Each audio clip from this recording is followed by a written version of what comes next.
That sounds like part of the doors that have to be inside. Right. So thank you everybody for coming. Just to make sure you're in the right talk, this is Mark, I am Damien, and this is managing your MSSP. We will say MSP just because it's easier than MSSP, say that 10 times fast. And what that means is actually managing your expectations. So why do a talk like this? We want to make MSSPs great again. Okay? So we're going to make them huge. But seriously, we want MSSPs to be great partners of ours, and we think that they're an extension of our security teams, and we want to show you how to make them great extensions to yours. So we have a disclaimer here, and we just want to point out that any events, companies, or people portrayed in this presentation are purely fictional. Any similarity to real events, companies, or people is purely coincidental. The opinions presented are owned by the presenters, do not represent current or former employers, and if you see an event that looks like something Mark or I did, we'd appreciate it if you don't point that out. Yes. Don't point that out, everyone. So I had a little bit of a follow-up. We're not here to point fingers at anyone. You know, a lot of people were nervous about us doing this talk. We're not going to call anyone out. We're not going to point fingers at any individuals or any company. We're just here to help move things along and maybe make the industry better. We were asked to put the disclaimer there. We'll say that. So I think I meant to introduce myself. My name is Mark Myers. I've worked exclusively in cybersecurity for the past 10 plus years. As like many of you, I started in endpoints. I kind of worked my way over to server administration. From there, I went to networking, and finally ended up in cybersecurity. My current position, I perform security engineering, incident response, pen testing, and vendor management services. Damien Adams, I got my start in the United States Marine Corps, and I've been out for a lot of years, and since doing that, I've had a lot of different jobs in different industries, all computer related, definitely dwelling in security. If you like my resume after, I definitely don't mind helping share my experience for the right price. So, one of the other things, what I currently do is I'm a team lead for analysts and engineers in my current role. Yeah, you're ready. I'm ready. Reasons to partner with an MSSP. One of the first reasons is a lack of skilled workers. If you've seen any type of reports, you see, IC Squared and many other organizations are constantly telling you there is a lack of skilled workers. Mark and I can attest to this. We've interviewed a lot of people. It is hard to find people to fill our positions. So having an MSSP that you can go to that has skilled people is one of the reasons that people reach out. Another is compliance. PCI compliance, you have to have logs of your security tools, you have to be looking at them. Nobody has time for that. So you hire somebody else to do it for you and tell you when bad things happen. Building a security program is another reason to partner with an MSSP. Building a security program is still happening today. People are just starting out, believe it or not. But they're also revamping programs as well. So having a company come in and lend you some expertise can definitely help you out. Also to save money. Renting skills rather than paying for skills, you're going to save money in the long run. You can ramp up easily, quickly, and then you can ramp down. Once those skills are no longer necessary, you don't have to keep paying them for their expertise. So there are a couple of reasons more to partner with an MSP, and that's, like Damien said, supplemental for projects. You have someone for a short time, you can pay them to come in, to have the expertise to do the task in front of them, and then they're out the door. For me, the part that I enjoy most is filling gaps in coverage. I don't know about you guys, but I like working 8 to 5. I don't like 14-hour days and working weekends. I like handing that responsibility off to my MSP and letting those guys cover that shit.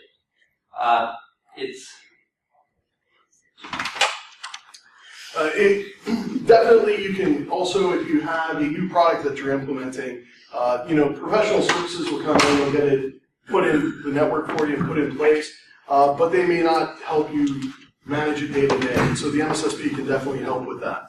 And the third one there, we're kind of just circling back to the top. We're filling skills gaps. That, as Damien stated, we have trouble hiring skilled workers. Yeah. One thing that we forgot to mention, there's going to be a couple dead horses in this presentation, and we're going to continue to kick them. And we just want to get the point across. So you'll see us come back and revisit topics again. So let's start with expectations. As a customer, here are your expectations of an MSP. Expertise with a product. Sales guy will tell you that any product that you choose, they have someone who is an expert in it. And everybody who's worked in MSSP cannot now. So, not always the case, but that's what they will tell you. Business knowledge specific to your company and industry. We have many customers in that field who work with those products that do those types of things. They have experts that will tell you what the latest trends are. They can reference other customers to help you, what's going on in my industry, things like that. They will understand the intricacies of your network. This is an expectation that customers actually have, that they're going to know about those boxes that you have in the closet that are very sensitive, that can't be touched, that need to be watched specially, because they just know those things. And timely responses to questions and requests. Absolutely. MSPs, they will always get back to you. They're your number one, you are their number one customer. So I guess I could be the bad guy of the presentation. You want to diminish your expectations, and that goes on both sides. You're in the beginning, you're in what's called the onboarding phase or the enrolling phase. You're going to see those folks time and time again. You're going to call them on the phone every day. They're going to talk to you 3 or 4 times a day. They're going to have meetings with you. You're going to exchange a large amount of information. That's the beginning. That's the honeymoon. You're going to move from there, and you're going to move into a maintenance phase. All of that activity is going to stop. And at that point, the projects that you have going with your MSP will slow down. It just happens. It's not intentional. It's not intentional on either side. It just happens because you have moved from honeymoon to another line or list on a project board that those guys have. They have many customers, and you're just one of them. Your project, it may be one of 100 that they have on a board. So you have to build in that expectation that things that you want done are going to take far longer than you expect. So as a customer, from the MSP perspective, you're never going to provide enough information to those guys. And it's not your fault, it's not their fault. It just happens. You have 2 totally different perspectives. You walk in each day, you have a manager staring you in the face. Where's this project at? Give me this update. How are we doing? Move forward. The MSP guys, they don't. It goes back to that board. You are one of many customers, and if you're not the squeaky wheel on that board, you're going to get left behind. You have to stay in constant contact with those guys to keep your projects moving forward.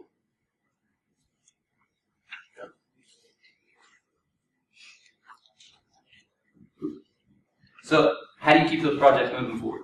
Communication. Communication is the key to correcting your expectations. To correct those expectations, you communicate.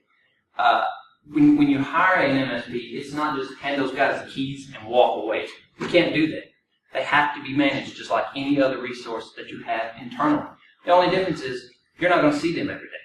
You're not going to know what they're doing. You're not going to know if they're performing the tasks that you ask. You're not going to know if on your next call they have just done, I don't know, an hour's worth of work to make it appear like they are working on your project.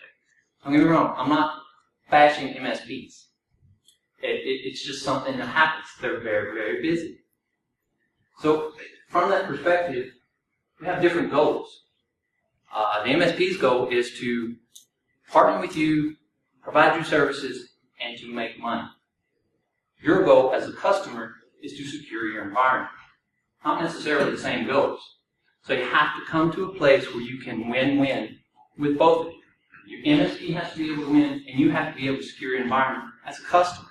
That can be done if you correct your communication. Like I said, once you enter into that maintenance phase where things fall down, get back in touch with your MSP. Call those guys. Ask them for new meetings. I want status updates daily. I want more than just a weekly call. I want an every 3-day call. Just appear out of the blue at their office. That gets their attention. They will help you more and more if you are the squeaky wheel on that board. So this is the difficult side of it, and from the MSP perspective. Sometimes from that side, you do not get the information that you need from your customer. Your customer is asking you to do things that they may not be providing you the information to be able to do.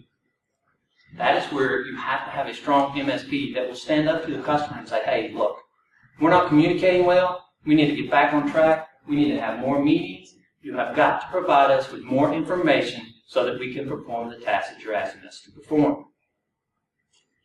So I'm kind of pointing out that your MSP is not a kicky post for you. It's not a place to throw things, expect that they be done, and you never follow up on it. They have to be managed like anyone else, and you have to build that communication to build a partnership. Yeah, and we'll keep going back to partnership because that's really what it is. Now this quote, if you look this up on the internet, there's some discrepancy over who said it, but I will say the quote itself is what's important. And the single biggest problem in communication is the illusion that it has taken place. Now the point of this is just because you send an email to someone does not mean that they've read it. So you need to make sure that you're following up, that you're getting a response, that yes, we've seen it, yes, we've shared it with the team, that make sure it's gone all the way down, because even if someone over there has seen it, has it trickled down all the way? So if it's something that's important to you, you need to make sure that the MSP knows how important it is. So make sure that you have that communication going.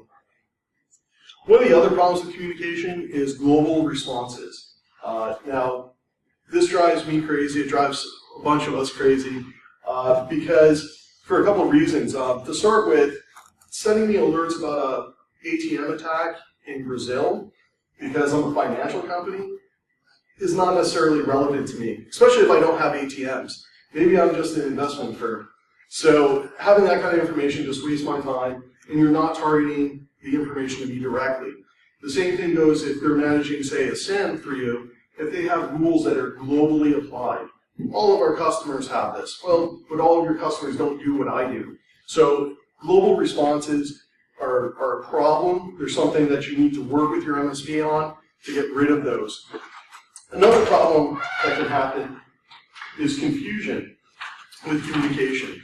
So this can really hurt you. So if you say I have a change window that starts at midnight on Sunday, but the person on the other end at the MSP hears midnight on Monday. Not at the MSP, because I have done this before. That can be a problem, right? So you need to make sure that you're very clear that there is not confusion. So if you do a change, if you're expecting it to happen at one time and it happens at a different time, that can impact your business. And you really have to look at where the fault lies with that. Did you communicate it properly? Do you have the right time zone?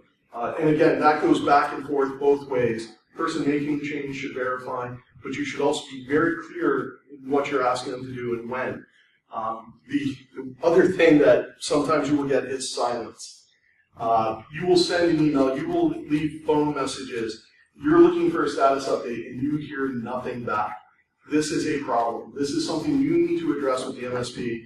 Don't just let it go. You need to follow up with them. Make sure they understand that if you're calling them about something, you do need a response back.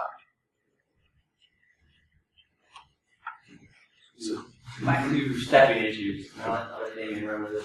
yeah, so the staffing issues, like we talked about before, there is a shortage of skilled workers. That's not just for you. MSPs, they staff people for 24/7, 365. That takes a different type of person to do that. Usually you have people that are hungry to get into security. You have people that are building skills. So you have to understand what's going to be on the other side of that console, and you don't get to interview them. So you have to trust that the MSP has hired someone who is competent in what you're asking them to do. It doesn't always happen. There are some great people, and I won't point to anybody in this room, that work at MSPs or have worked there. Many of them build their skills and move on, though. And you have to understand that there are going to be people that are not going to do the best job for you. And you have to point that out. So You don't always get what you pay for. And again, that's something that you have to take up with the MSP. You have to let them know if you're not happy with the response you're getting, the analysis you're getting, the changes that are being made. So, once again, I'm the bad guy. I'm going to steal your ice cream here for a second. So, trust. And just two questions. Should you trust your MSP? Fully, blind? Trust No? the trust. I think Gerard hit on it. That's my second question. Should the MSPs trust what they're doing from the customer? You can't. And Gerard, you stole my next bullet point here. The answer is no, you can't. You have to trust. Well, you're fine. You have to trust, but verify what is being handed to you.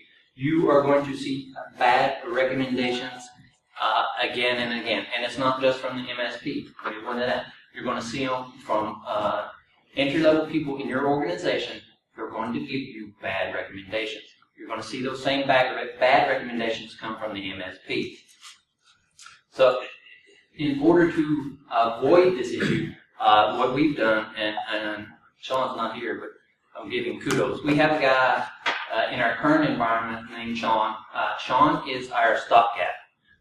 Sean takes everybody that comes in, trains them to a certain standard before he releases them. And in that process, those guys are making recommendations. Sean also does this for the MSP. If a recommendation is sent from the MSP or internally, it has to go through Sean. Sean verifies what is there. He trusts what they're doing, but he also verifies it before he pushes the button. Because heaven forbid, you let a non-person push a button and you have taken the entire network down. We'll say that we've seen it, but... So, just go back to it. You can never fully trust either side. You have to trust but verify what's being told to you. Yeah, the stop bothering me before we went. So the stop bothering me, we've seen this where someone will say, I don't want to hear about this anymore. These alerts are very bothersome, just turn them off. So from an MSP level, they have to make sure that that person's author has to tell them to turn that alert off. So, and we'll talk about escalation contacts and things like that, but again, it's a partnership. The trust goes both ways. And that's where we hit on before. If the MSP encounters a situation like that, they have to, on their side, have the ability to escalate up to a senior person that says, hey, you know what, we are hired to protect our customer, and we gave them this recommendation, they are totally ignoring us. You have to kick that up to your senior guys who can then translate it back over to the senior guys on the customer side and say, hey, is this the right choice for you? And here's the reason why. You can't blindly walk in and say, we're going to do this and not have a reason behind it. You have to have logic and sound reasons for every decision that you make. So now we get to what the what. So these are some of the things that we've seen because it's not always great. So sometimes we talk about this bad analysis and things like that. So if you were to tell me to block Yahoo, okay, or Google, or any other major web hosting provider because you did a 3-hour look around after a malware event from a file share and you saw a host going out there, and that might be bad, malicious traffic. There's no credibility to that, and that you have to recognize. If you remember, not too far ago, there was a Grizzly Step, and Yahoo had a server that was identified as one of the CNC servers, and a small power company said, we've been hacked by the Russians, because somebody went to their Yahoo now. So just keep that in mind with some of these recommendations that you get. One of the other ones that you may be told, and there are canned responses, so you have to look at these and say, do they apply to my environment? Taking a host offline after a malicious event is pretty standard if it's malware, right? Take it off, do a forensic investigation. But if my web server gets touched by a botnet, a known botnet, they just came in, they looked at port data, and they went away, that's not a valid reason to take it offline and do a forensic investigation on it. If you look at your firewall logs, you're probably going to see a whole lot more of that. They're probably TCP scanning the entire internet. So a lot of that happens these days. So you need to make sure that you're looking at that. LoJack, if you're not familiar with what that is, that's for tracking your laptop if it's stolen. There's other products out there like that, and there's a hardware device in there. So when your machine comes online, it constantly pings out and says, here's where I am right now, and do you have any updates for me? So it's a beacon, but it's not malicious. So telling me that LoJack is beaconing out and this might be a problem, or anything else to do with that, well, I have that on all my computers in the organization. Why is this one different? So again, you have to look at the analysis you're getting. In this one, think about this from the context of making the phone call and receiving the phone call. So we fragged your database, and the backups haven't been actually working, and we didn't notice. And my shift's ending, so yeah, good luck. And so those are some of the responses that you may see with an MSSP. Hopefully you don't. And if you do, hopefully you have that partnership where you can address it with them. With me. Yes. Talking about things that keep you up. An inexperienced analyst on your side.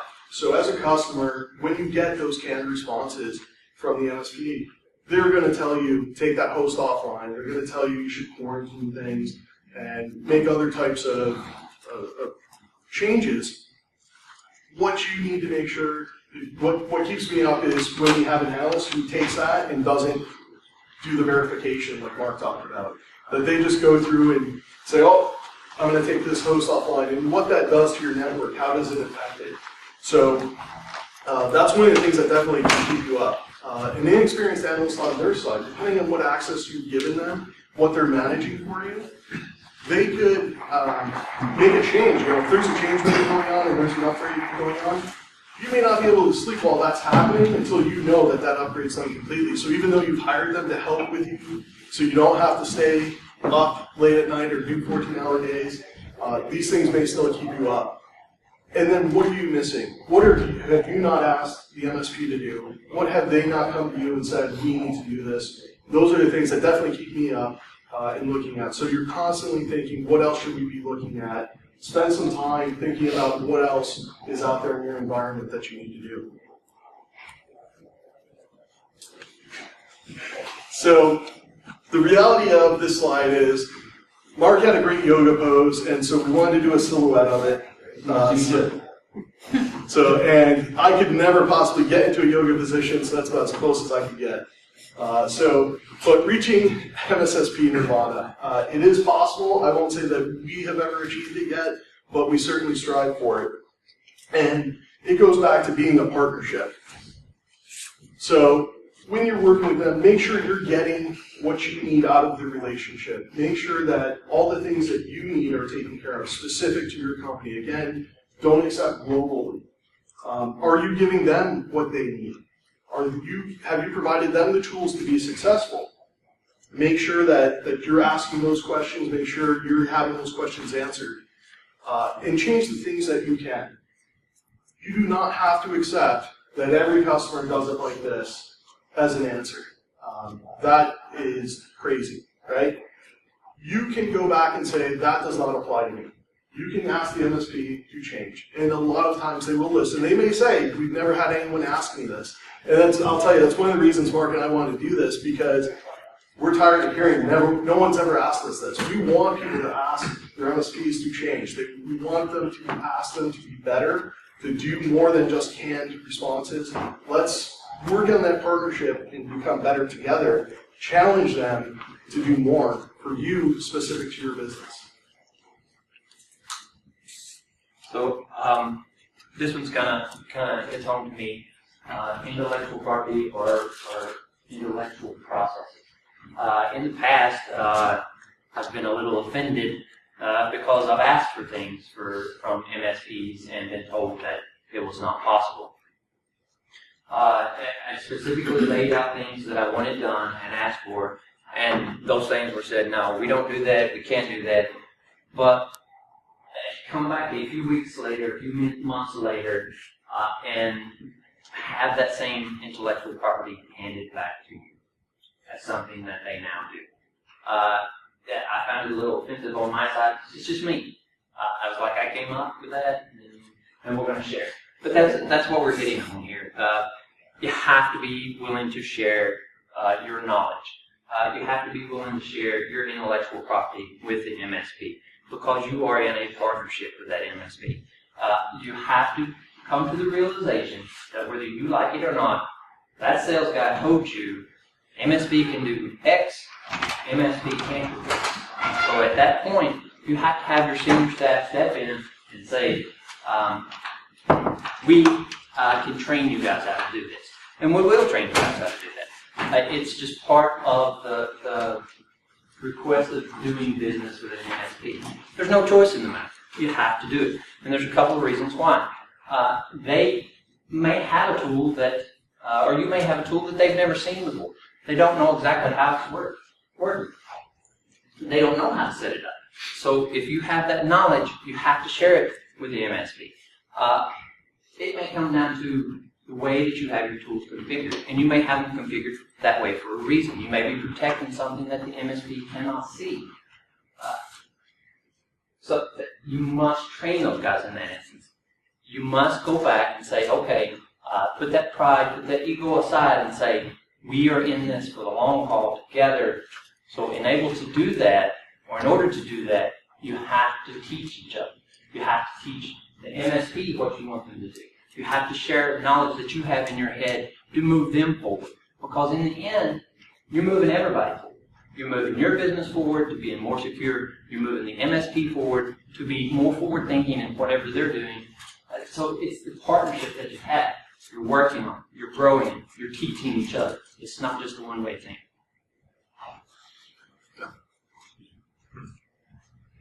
So what do you need to provide?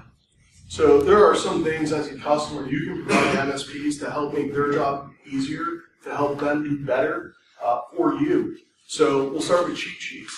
Any simple list of servers that are important to you, vulnerability scanners. If they are managing a SIM for you, they may already have that information.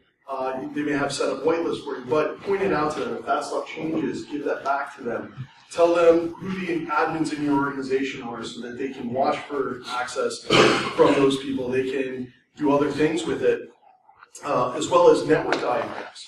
These can be as basic as you feel comfortable giving them, but anything is better than nothing. For them to understand the piece of equipment that they are managing, where it sits on your network, what's in front of it, what's behind it, they will give you better responses. You can ask for better responses. Without that, they're just blind. They just have a console. They don't know what it does in your environment other than generate alerts, or they configure things on it. Subnet info is pretty standard. Most MSSPs will request that and provide it. Your DMZ, your guest wireless, things like that.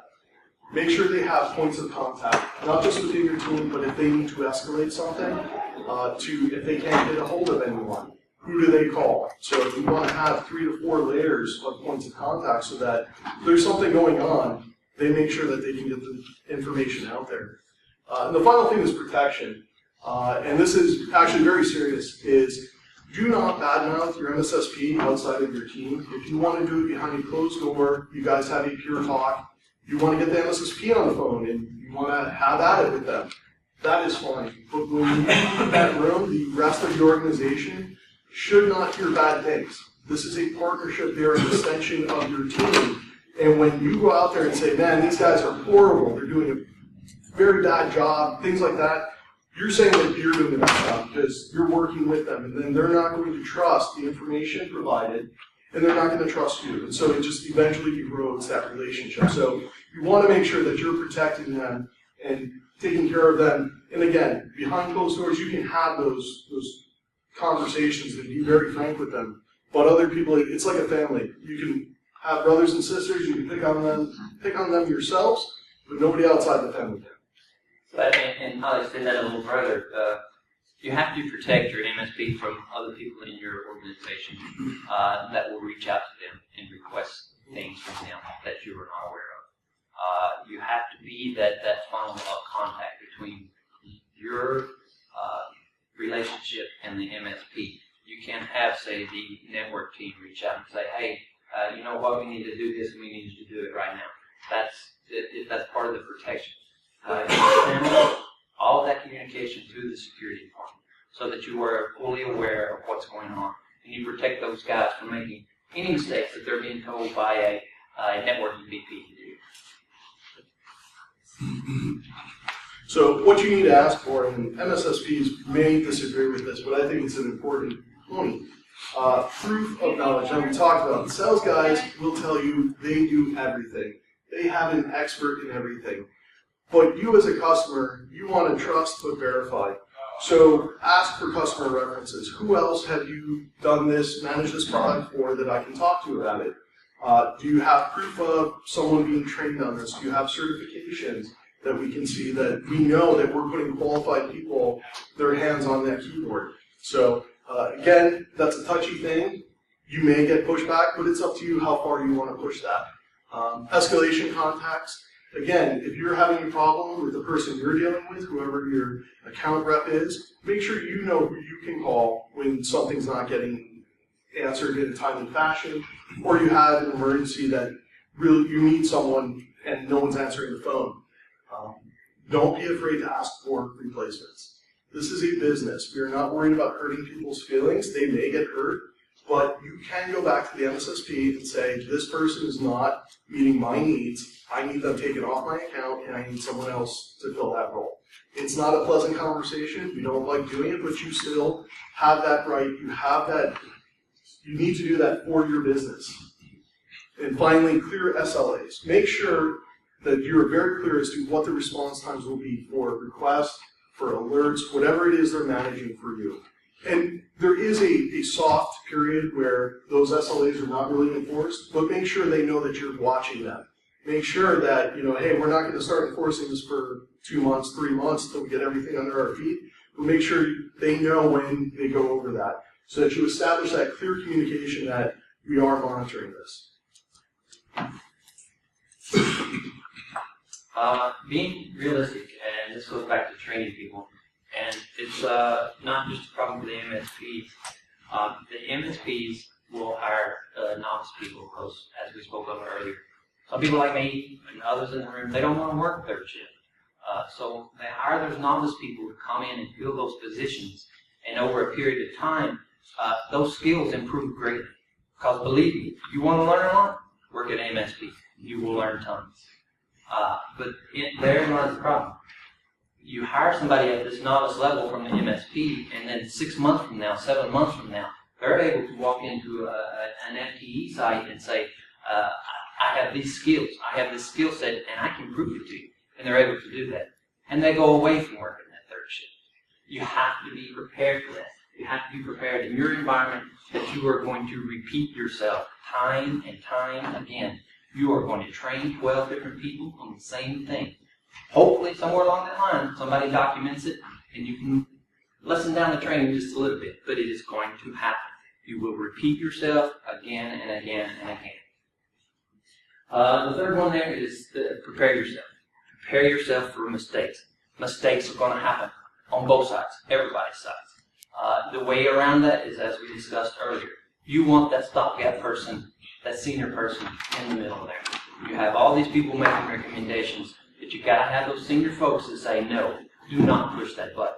Because if you do, it's catastrophic to not only the MSP, but the customer itself. And as Damien said earlier, not everyone there is going to meet your expectations. Do not fear asking to have that person replaced or removed from your account. Doesn't mean that they're not going to work at the MSP anymore. Just means that they're not going to work your account anymore. There's some instances where you find instantly that you might have a conflict of interest with somebody on the other side. Security in Tampa is small. It happens. You know everybody. Conflicts of interest, not being able to be on some accounts, it's very common.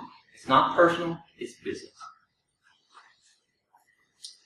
So now that you've reached Nirvana, is there any questions? But there's certain people in the room that can't ask questions. I'm wearing a red shirt. Wearing a red shirt. No, seriously, certainly someone has to. That would be, even since you guys come from that background, is the breakup process. When you're moving off of a provider, you're transitioning to another one, when you get back in-house. Some pitfalls caveats, things that make the process go smoother? So one thing is to be upfront and honest with it. The relationship can sour quickly. It depends on the professionalism of your MSSP. I can say I've personally seen that, and we definitely noticed a drop off in the responses we got. So you have to understand too that they're not going to be as willing. They're no longer trying to court you as a customer. You've made a decision. But you, depending on your contracts, make sure you're getting everything that you asked for. Again, if you've already been hammering the SLAs, it's important to hold them to it even through that transition period. If you have logs that they are hosting for you, make sure that if it's in your contract that you get those. Make sure you get them in a format that you can read and look at it before the contract ends. And make sure it goes all the way to the end of the contract. So if the contract terminates on the 31st of December, midnight, actually on the 1st of January, make sure you get your logs all the way to the 1st of January. Add something in your asks, when you said ask for knowledge, proof of knowledge. If they say they're SOC 2 compliant or SSA E16 compliant, ask for the documentation. I had an MSP this about 4 months ago. Tell me he was. He's got everything done. And I went to check on it. He wasn't. And I had to shut the whole thing down. And that's important. Trust but verify. Because at the end of the day, you can transfer the work to the MSP, but you cannot transfer the liability. And you can insure it, so it's fiscally not your problem, but you will still go to jail for the breach. And be careful with reputation loss as well. Sure, Robert. So building on that question, proof of knowledge, what type of proof are you going to ask them for? I mean, are you going to ask them for certifications? Is that sufficient? I mean, how do you pursue that? And that's up to you and what you need to see for certain people. So if they say, we have people that are certified and trained on this, you can ask to see, okay, are those people on my account? Have they gone to class? When did they go to class? Was it last week? Are they enrolled now? Or, have they been working with this? Customer references are a great source. If you're saying that you managed a WAF, then show me a customer that you managed a WAF at. Let me talk to them and make sure that, you actually are doing this for them in real environments. So maybe not differ a little bit on this, and those of you who know me know that I'm not a big fan of certifications. Certifications means that you can sit down and you can study and you can take a test. It does not mean that you have been in the trenches. It does not mean that you have seen that. It does not mean that you are going to completely fold when something goes wrong. When it goes left, you need what Riddle said. You need to check those guys or gals. You don't have to have names, but you can ask for years of experience. How long have you been working with this? How long have they been doing this? Are they new at this? Should we release them into this environment? That's the kind of things you have to ask. This is just me personally. I'm a big fan of certifications. Any other questions? Man, Richard. So you guys asked, you said to make sure to have SLAs. One example you gave was response times. Is response time sufficient enough for SLAs, and what other types of things should you hold them accountable to? Me personally, I think you should hold the MSP's feet to the fire whenever you deal with them. And it goes back to maybe time on our side.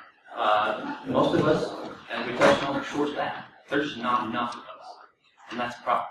It's the reason we reach out to MSP because of that staffing need. But you can go with the SLAs, but I think that you need someone on your side that's watching. You can watch, you can see that fire start, and you can put it out before it gets out of hand. There have been instances in the past where a Lockheed that's in an environment. Internal resources see it, SLA is missed, internal resource took care of it, SLA is still going on, nothing from the MSP. So if you had waited for a failed SLA that you might have a financial penalty for, you're going to have a much greater problem on the other side. Because Lockheed just got out of your data. Yeah, absolutely. SLAs are just one measurement tool, right? But ultimately, at the end of the day, If your entire environment is encrypted and the MSSP calls you within that hour or whatever to tell you that's happening, your environment's still encrypted. So, it's not the end-all be-all, but it is a measuring tool that you can help to work with them to make sure that they're on point in your environment often enough to find that stuff. Any other questions? Thank you all for coming. Hope you enjoyed it.